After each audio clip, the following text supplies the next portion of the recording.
Bonjour à tous. Mon invité naît à Rouen, 9 ans après la fin de la guerre, maman est russe et communiste.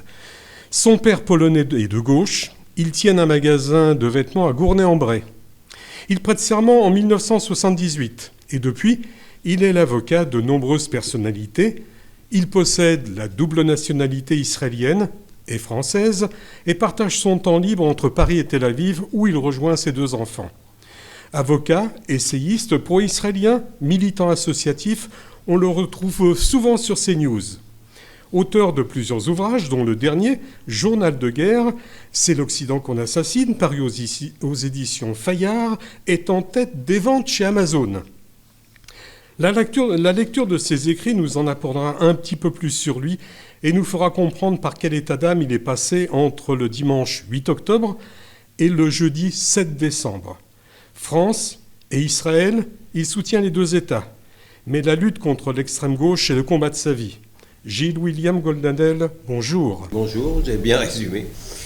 Avant que nous ne parlions de votre ouvrage et de vos prises de position, quelques mots peut-être sur la disparition de Robert Badinter vendredi dernier. Robert Badinter, avocat au barreau de Paris, comme vous, et surtout ministre de la Justice qui a fait abolir la peine de mort en 1981. Écoutez, je lui ai rendu dans le Figaro la semaine dernière un hommage fraternel et confraternel. Confraternel par rapport au grand avocat qu'il fut, depuis que Kiechman et lui-même ont tiré leur référence. Les robes noires sont orphelines, il n'y a pas de doute là-dessus. Et fraternel parce qu'il est comme moi, enfin ses parents étaient comme les miens originaires de Kitchinov, l'ancienne Bessarabie, aujourd'hui la Moldavie. Ça crée des liens, mais non pas tant les liens du sang que les liens sentimentaux. Robert Badinter, vous avez bien voulu rappeler que le combat de ma vie, c'était celui contre l'extrême gauche. Robert Badinter était tout sauf un gauchiste, il faisait partie de la gauche humaniste.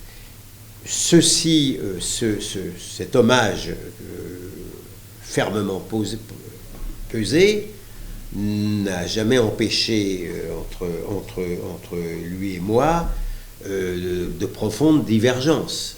Je n'étais pas opposant à l'abolition de la peine de mort, mais j'ai déjà rappelé qu'il y a eu une sorte d'escroquerie. Parce que ceux qui nous ont vendu l'abolition nous ont expliqué qu'il y avait bien pire que la peine de mort, c'était la prison à perpétuité. Cette prison à perpétuité, elle était encore plus dissuasive que la peine de mort. Et pourquoi non ? Et là, un article 2 totalement abscon avait été même prévu dans cette loi d'abolition où on laissait à penser qu'il y aurait une peine de substitution à la peine capitale. En vérité, c'était une espièglerie dont ils ont beaucoup ri. Et la peine capitale n'existe plus. Aujourd'hui, tous les pires malfrats savent bien qu'ils font au maximum 20 ans de prison. Et puis c'est tout. Donc en réalité, c'est une des raisons pour laquelle la peine de mort existe toujours, mais contre les innocents et sans le bénéfice de justice. Donc, ce qui nous sépare, en dépit de tout ce qui nous unit, Badinter et moi, c'est que Badinter tenait le mot sécurité comme un gros mot, moi je le tiens pour un beau mot. Comment définir Gilles William Goldnadel ? J'ai regardé sur Google directement pour savoir. Je vous connaissais très peu, sauf en dehors de la télévision. J'ai trouvé Israël, soutient Israël et engagé à droite. Il se présente comme un juif de combat et se définit comme sécuritaire, réactionnaire et partisan d'une révolution conservatrice. Et il se réclame aussi de la droite sauciflard. Ça vous convient comme description ? Ça me convient, je suppose que ça a été ici et là piqué dans des déclarations que j'ai pu faire, mais que je ne récuse pas. Je suis effectivement un réactionnaire au sens littéral du terme. Au-delà d'être un conservateur, c'est parce que je souhaite effectivement, par exemple, un retour à la sécurité dans mon pays.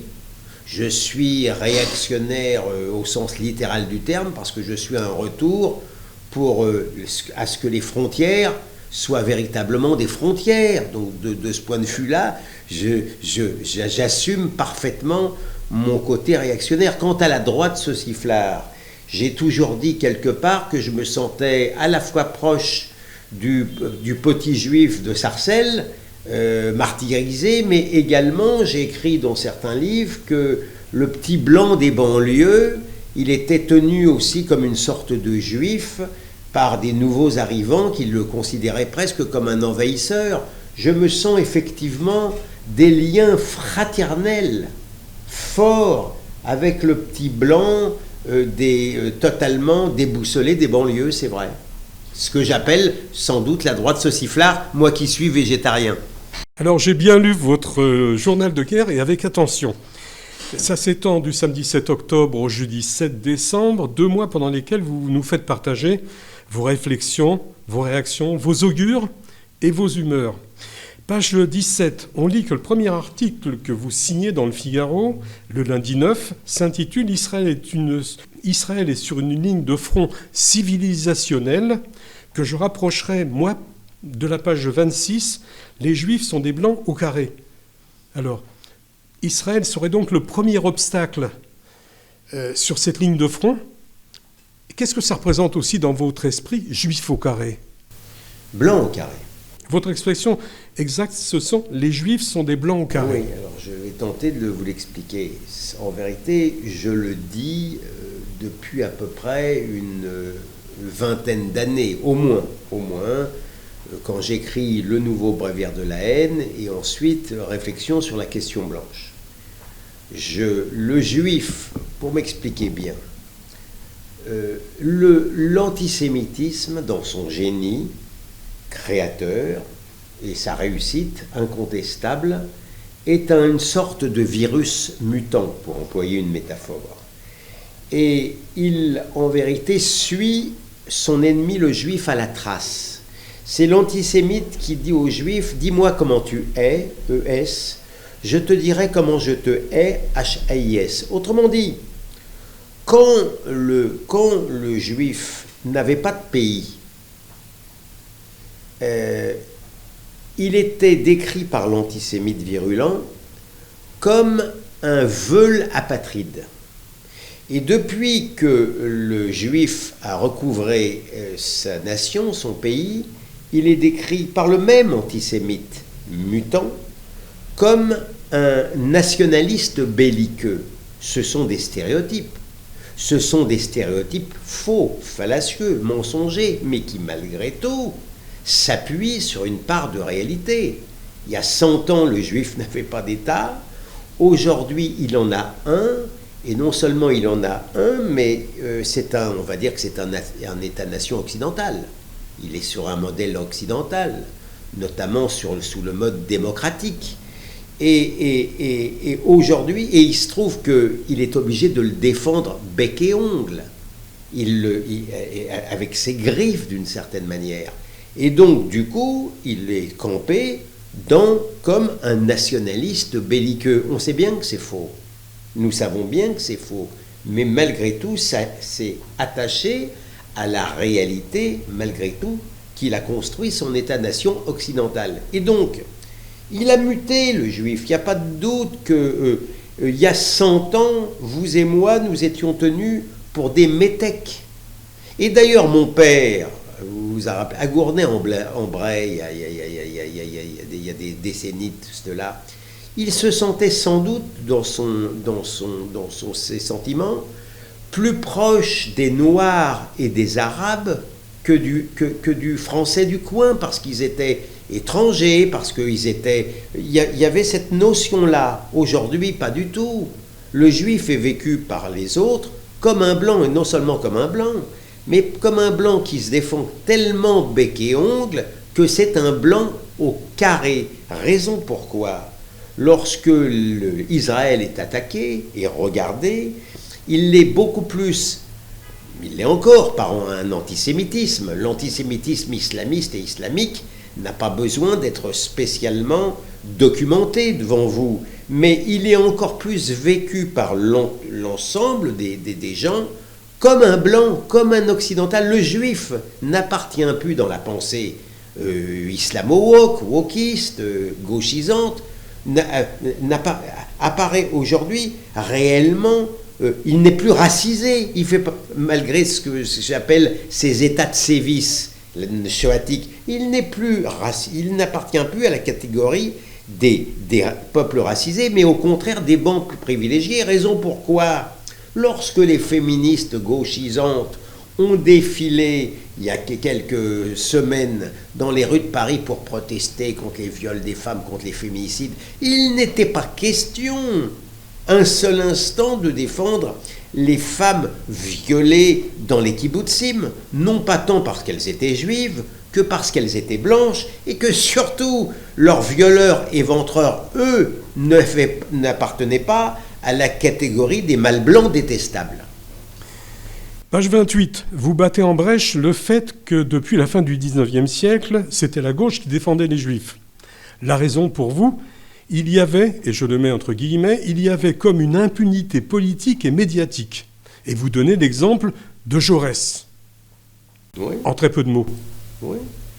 Mais c'est ce que j'appelle le privilège rouge. Le revirement de Jaurès ? Non, le revirement, non. Je veux dire, il a toujours existé au sein de l'extrême gauche, de l'antisémitisme, ne serait-ce que par détestation des riches ou par solidarité prolétarienne. Raison pourquoi Jaurès, et surtout davantage encore Jules Guesde, répugnent à défendre le bourgeois Dreyfus, dont ils sont d'ailleurs convaincus à l'époque de la culpabilité. Ça pouvait se comprendre compte tenu de la campagne de presse qui était faite par les antisémites, mais il n'était pas question de défendre le juif Dreyfus. Mais personne ne tient rigueur ni à Jules Guesde, ni à Jaurès d'avoir écrit des pages épouvantables sur les juifs. Je les ai cités. Il y a des pages épouvantables sur les juifs. Pourquoi ? C'est ce que j'appelle le privilège rouge. Et c'est aussi le revirement. Qu'est-ce que vous appelez le revirement ? S'il dit des choses pas très confortables sur les juifs, ensuite il a été un peu plus... Oui, mais enfin, ce qui est écrit et ce qui est écrit, ce qu'il a écrit... Non, il y a eu un revirement sur Dreyfus et sur la culpabilité de Dreyfus, mais Jaurès n'a jamais abdiqué ses mots sur les juifs, pardon. Page 67. Je lis « La lutte contre l'extrême gauche est le combat de ma vie ». Page 19, vous citez une liste de personnes que vous n'affectionnez pas spécialement. Annie Ernaux, Judith Butler, Edwy Plenel, Clémentine Autain, Panot, Sandrine Rousseau, Ercilia Soudet, Obono, les pseudo-humoristes de France Inter et Claude Askolovitch, plusieurs fois cité. C'est un éditorialiste à France Inter qui donnait avec sa mère, il y a 10 jours, au lycée Averroès à Lille, une conférence sur la Shoah. Vous avez dû en entendre parler ? Non. Alors, il a donné au lycée Averroès, il était ? Oui, il était au lycée Averroès. Alors, ce lycée a un petit problème puisque le tribunal administratif a confirmé lundi, dans une décision référée, la suspension des subventions publiques pour l'établissement musulman.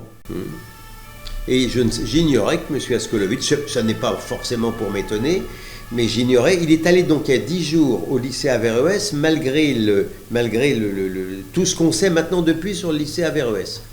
Écoutez, s'il avait eu l'amabilité de le faire avant que je finisse l'ouvrage, je n'aurais pas manqué de le citer. Bon, il appartient...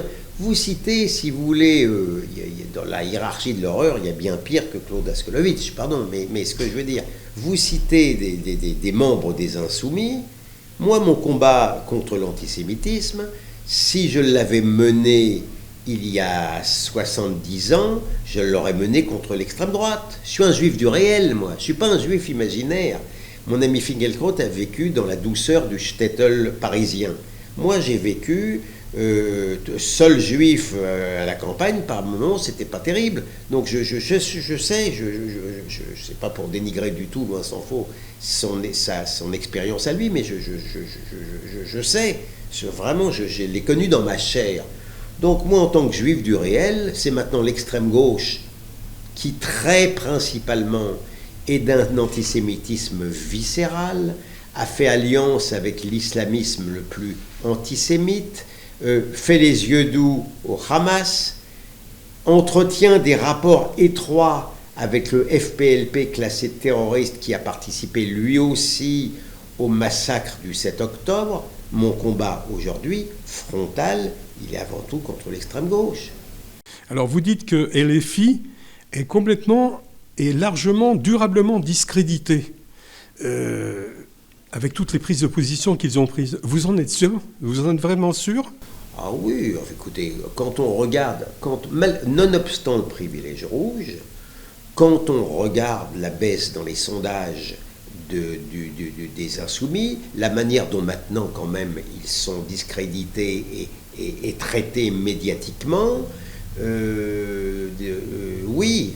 Alors simplement, le pari audacieux de M. Mélenchon et de ses amis, c'est qu'ils ont définitivement capitalisé les banlieues islamisées, mais il se trouve qu'ils ont quand même perdu beaucoup dans l'électorat de gauche blanc, on va dire français blanc, parce que ça devient, c'est aujourd'hui le parti diabolisé. C'est pas d'une élégance intellectuelle et morale rare de se réclamer maintenant de la France insoumise.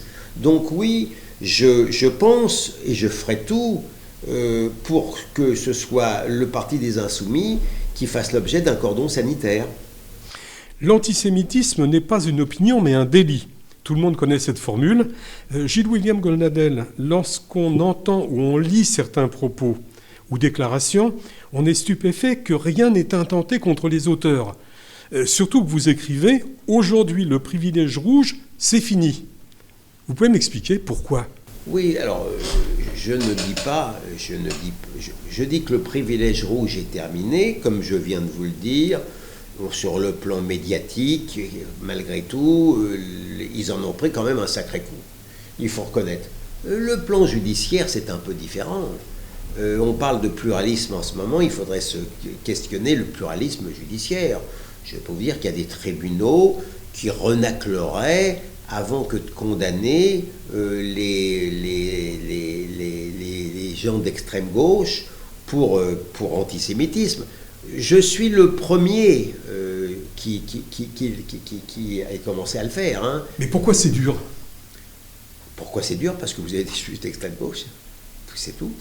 Pardon de vous expliquer ça. Vous avez des juges d'extrême gauche, vous avez des juges qui refusent de condamner le boycott d'Israël. Vous avez le parquet de Paris, malgré... J'ai dénoncé, j'ai montré au parquet de Paris, à la section presse du parquet de Paris, soyons justes, la section presse du parquet de Paris, c'est un État dans l'État. Je leur ai envoyé des ouvrages vendus dans les grandes surfaces qui reprenaient des passages du Coran appelant à la mort des Juifs. Ils n'ont pas voulu s'en saisir, tandis qu'ils cherchaient une mauvaise querelle à des gens très à droite. La réalité, elle est là. Il y a au sein de l'appareil judiciaire français, je ne veux pas non plus généraliser, mais il y a une partie de l'appareil judiciaire français, notamment du côté du syndicat de la magistrature, qui fait cause commune avec les insoumis. C'est aussi simple que ça. Hein. J'ai été heureux d'apprendre que vous n'êtes pas en guerre contre le CRIF. Mais vous trouvez que le président du CRIF est le plus mal placé qui soit pour donner des consignes aux juifs français. Alors j'ai 3 questions là-dessus. Gilles-William Goldnadel, en tant que communicant, comment vous percevez la communauté juive? Ça, c'est la première question. Est-ce que les juifs pèsent encore un poids électoral ou simplement moral maintenant? Je pense que Oui, il y a encore une autre question? Oui, en partant de Sarcelles, Créteil et dans autres villes comme ça, est-ce que la communauté juive n'est pas en train de se replier sur elle-même en ghetto? C'est une bonne question. Moi, je pense que la communauté juive ne pèse plus rien. Je parle à plusieurs reprises dans mon journal de guerre de la loi du nombre. Je dis c'est une grande chose que le nombre. Et donc les Juifs aujourd'hui, effectivement, font peu de poids. Ils n'ont plus aucun poids électoral en France au regard de l'électorat des banlieues islamisées, par exemple, raison pourquoi on les traite maintenant de cette manière et qu'un président, en vérité, ne veut surtout pas marcher contre l'antisémitisme. La réalité, elle est là, elle n'est pas ailleurs, sans parler du fait que, à la différence des Juifs, dans les banlieues islamisées, on ne répugne pas à utiliser la violence et même le couteau, très bien, et sans parler des émeutes, très bien.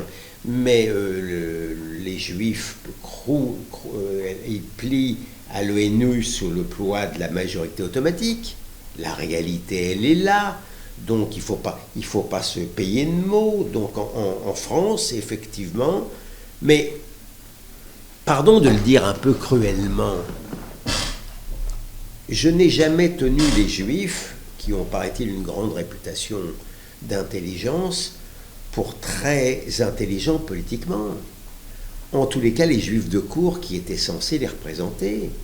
Ça fait à peu près une trentaine d'années que je fais effectivement la guerre intellectuelle, culturelle, aux représentants soi-disant représentatifs du judaïsme français qui n'ont rien vu. Ils n'ont pas voulu m'entendre. Ils n'ont pas voulu m'entendre. Je leur disais que l'antisémite avait changé de trottoir, qu'il habitait maintenant infiniment plus sur le trottoir de gauche que sur le trottoir de droite.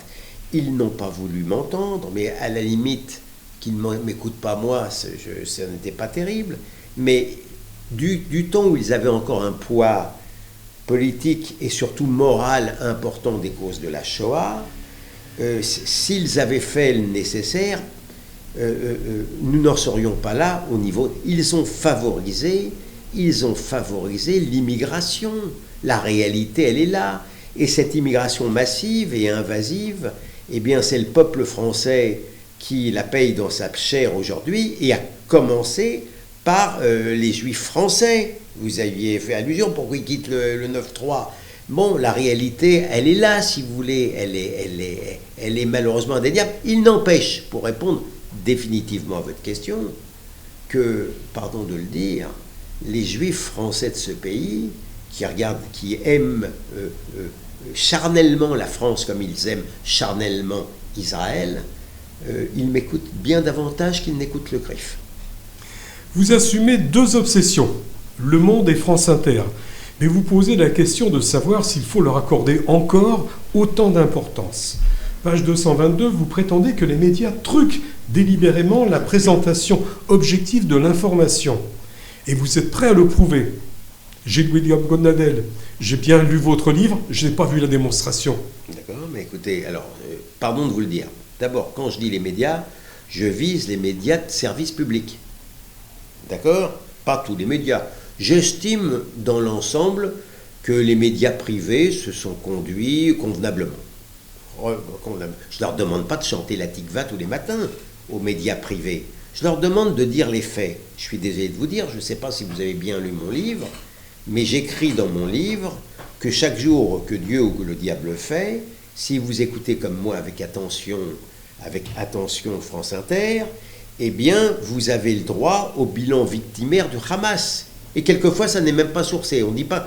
Aujourd'hui, il y a eu 2312 morts à Gaza, dont 58% d'enfants, selon le Hamas, et sans même prendre la licence. Et quelquefois même, on ne cite pas le Hamas. Et puis après avoir droit à ça, on a le droit à un témoignage vibrant de Médecins sans frontières, dont je montre les liens documentés avec le Hamas à Gaza. Mieux encore, mais la vérité est arrivée après que j'ai terminé au 7 décembre les choses. Je me plains de ce que chaque jour également, on entend le délégué de l'UNRWA parler. Et on apprend, après la publication de mon livre, que l'UNRWA est mise en cause parce que certains de ses membres ont commis le massacre du 7 octobre, et d'autres sont liés avec le Hamas. L'armée israélienne vient de trouver un sous-sol du Hamas sous le local même de l'UNRWA. Pardon de vous le dire, si ça c'est pas documenté, il faudra me le dire. Il y a eu même ce qui est incroyable aussi. On a découvert, et ça je le disais depuis toujours, que ce qu'on appelle les fixeurs, les journalistes à Gaza, étaient membres du Hamas. De toute façon, les pauvres, s'ils ne l'étaient pas, s'ils disaient quelque chose, ils étaient tués de toute manière. Certains ont célébré le 7 octobre, ça n'a pas empêché leurs correspondants de France Inter à l'extérieur de Gaza de pleurer leur mort. La réalité, elle est là. Et vous avez même un journaliste de France Inter qui n'est plus correspondant, Métézo, qui n'est pas le pire, qui était certes, je l'avais pointé plusieurs fois notamment dans mes tweets, bien avant le 7 octobre, les reportages de M. Métézo, mais c'est loin d'être le pire. Eh bien, avec une candeur désarmante, il a reconnu après le 7 octobre qu'il savait bien que ces fixeurs journalistes à Gaza ne pouvaient pas pour autant qu'ils aient voulu le faire, parler librement, et donc, raison pourquoi ils ne pouvaient pas eux-mêmes, dans leur bulletin d'information, dire toute la vérité pour ne pas les démentir. Est-ce que vous vous rendez compte comment c'est un aveu d'avoir menti effrontément pour protéger ces fixeurs-là? Pardon de vous le dire, même moi, les bras m'en tombent lorsque je vois des déclarations aussi invraisemblablement candides et désarmantes. Vous n'avez pas une très bonne opinion de BHL, c'est ce que j'ai réussi à lire. Et Dominique de Villepin ne trouve pas grâce à vos yeux. Mais d'autres, oui. Meir Habib, Pascal Praud et ceux qui l'entourent, Geoffroy Lejeune, Jérôme Beclet, Olivier d'Artigol, Georges Fenech. On sent que vous avez beaucoup d'affection pour cette équipe. Vous les considérez comme des hommes libres? Et le média aussi avec? Écoutez, alors il y a beaucoup de questions dans votre question. Je n'ai pas la même... Qui suis censé ne pas aimer BHL et qui est... Non, vous n'avez pas une bonne opinion de BHL, j'ai vu. BHL, on avait une sorte de gentleman agreement, me semble-t-il, où on ne s'attaquait pas l'un à l'autre. Moi, je reconnais bien volontiers, pas du tout les mêmes idées que BHL, mais je reconnais qu'il a un grand courage physique et intellectuel. Donc, raison pourquoi ça n'est pas un ennemi pour moi. C'est peut-être un adversaire politique, mais je n'ai pas beaucoup goûté qu'il traite Bardella sans aucun élément d'antisémite. Et là, pardon de vous le dire, m'est revenu à l'esprit les déclarations franchement anti-françaises contre les bignoux et les beaufs qu'il faisait il y a une trentaine d'années. Je n'ai jamais partagé cette vision-là tellement déformante du français de base, si vous voulez, détestable, le beauf avec le béret pétainiste, auquel d'ailleurs les gens dans les banlieues ont cru. Voilà, en gros, c'est la période des SOS racisme. Pour le reste, oui, je suis, écoutez, moi, pendant le 7 octobre, depuis le 7 octobre, j'ai tenu, grâce non seulement à l'écriture de mon livre, mais aussi aux gens que je rencontrais à CNews. Moi, Pro, il m'a fait pleurer lorsqu'il a mis la Tikva, je ne sais pas s'il ne l'a pas mis le 10 ou le 11 ou le 12 octobre, en hommage à nos morts. Il m'a fait pleurer. J'ai rencontré, c'est vrai que je vis au sein de CNews avec des gens que j'ai trouvés qui se sont conduits comme des justes, avec un J majuscule. Comment voulez-vous que j'en dise du mal quant à la liberté? Je dis ce que je veux, moi, CNews. Et on invite des gens qui n'ont pas du tout nos idées. Croyez-moi, alors, il y a plus de pluralisme à CNews qu'à France Inter. Il n'y a pas de doute là-dessus. Lors de l'hommage aux Invalides le 7 février dernier, le chef de l'État déclarait « Nous sommes 68 millions de Français endeuillés par des attaques terroristes du 7 octobre dernier. 68 millions, moins 42 vies fauchées. » Vous faites le même calcul? Vous savez, malheureusement, notre chef de l'État est dans la pensée magique. La réalité m'oblige à, malgré tout, réfréner son enthousiasme. Il y a déjà une dizaine de millions, on ne doit pas être loin, de musulmans en l'égalité ou dans l'illégalité. Nous savons par l'IFOP que 43% de cette population tient un mouvement qui découpe les bébés comme un mouvement résistant. Vous m'excuserez de ne pas les comptabiliser dans les 68 millions.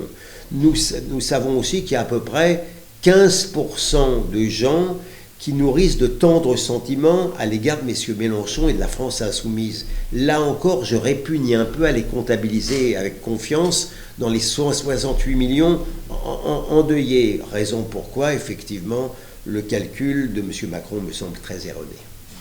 Vous avez dit du président de la République, et vous n'êtes pas tendre avec lui, page 248, qu'il a peur.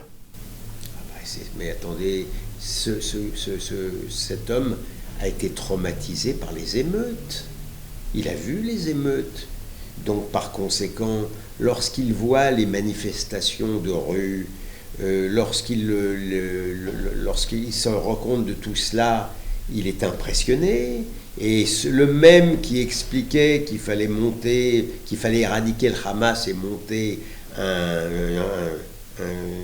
une organisation internationale, je ne sais plus l'expression, pour éradiquer le Hamas, quelques jours après, il n'était plus question du Hamas, et quelques jours après, il disait qu'il n'était pas allé marcher dans le cadre d'une manifestation contre l'antisémitisme, qui était pourtant bien gentil, hein, c'était à bas l'antisémitisme, c'était même pas à bas le Hamas ou à bas l'antisémitisme islamique, même pas.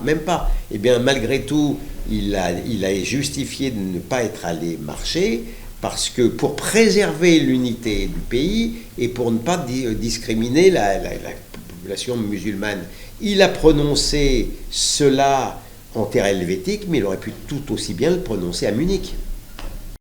En lisant votre livre, ma pensée a souvent oscillé entre Don Quichotte et Zorro, avec leur courage et leur inconscience. Inconscience parce qu'il y avait des coups à prendre, que des coups à prendre d'une partie de l'opinion. Vous en prenez, mais vous en donnez aussi.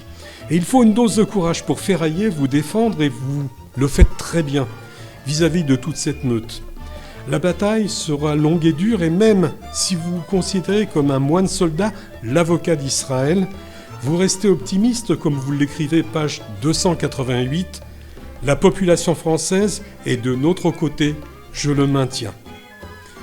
Mon invité ce matin, c'était Gilles William Goldnadel, avocat, essayiste, pro-israélien et militant associatif, auteur de plusieurs ouvrages, dont le dernier, Journal de guerre, c'est l'Occident qu'on assassine, paru aux éditions Fayard et en tête des ventes chez Amazon.